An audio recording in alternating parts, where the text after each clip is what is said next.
Global security professionals confess to not exactly leading by example, and 2 stories from the CrowdStrike disaster. Welcome to Cybersecurity Today. I'm your host, Jim Love. A survey of global security professionals has revealed a striking disconnect between awareness and action when it comes to unauthorized software used in the workplace. In the study, 73% of security professionals admitted to using unapproved software as a service or SaaS applications in the past year, and only 37% reported having clear policies in place to address this issue. Now, it's not that the security pros don't know the risk. We've been talking about shadow IT for decades, especially in terms of software as a service applications, and most recently, also sounding the alarm bells about AI applications being taken in as shadow IT. In fact, the survey noted that respondents named data loss, 65%, lack of visibility and control, 62%, and data breaches, 52%, as top risks of using unauthorized tools. And 1 in 10 respondents confirmed that their organization had suffered a data breach due to shadow IT. Yet the original finding that 73% of security professionals were guilty of using unapproved SaaS applications is troubling. The survey also noted caution about AI usage, with half restricting it to certain roles, 16% banning it outright, and a significant gap in employee understanding. 40% of security professionals believe their colleagues don't fully grasp the risks associated with shadow, SaaS, and AI. Now, these surveys should always be taken with a grain of salt, but the research underscores the urgent need for organizations to bridge the gap between awareness and action in managing IT risks.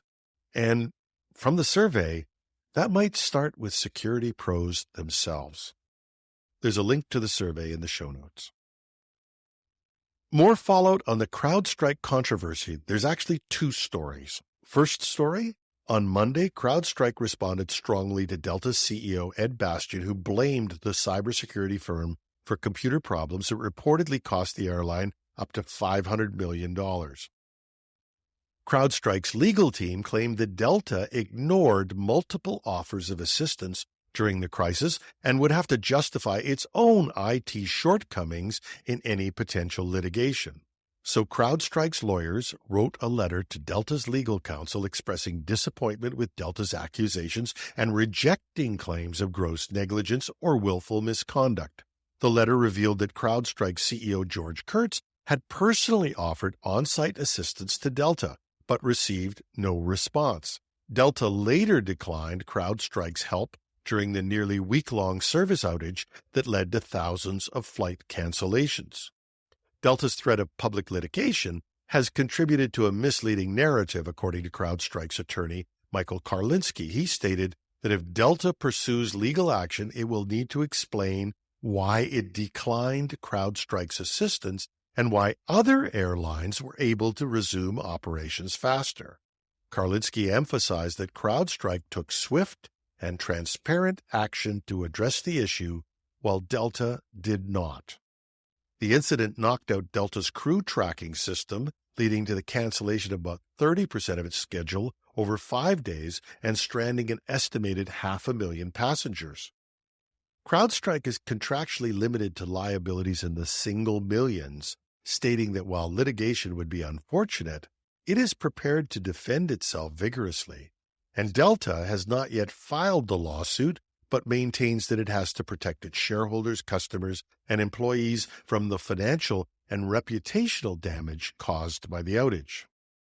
Now, all of that may have seemed like a bit of self-serving argument from CrowdStrike until today, Microsoft made similar statements, firing back at the airline's criticisms with some revelations of its own. According to Microsoft, Delta repeatedly turned down offers of free assistance following the CrowdStrike-related outage last month, including help from CEO Satya Nadella himself. Microsoft claims that despite daily offers of free support from July 19th to July 23rd, Delta consistently declined. Even more startling, Microsoft alleges that Delta CEO Ed Bastian ignored a direct email from Nadella on July 24th, possibly because he was on his way to the Olympic Games in Paris.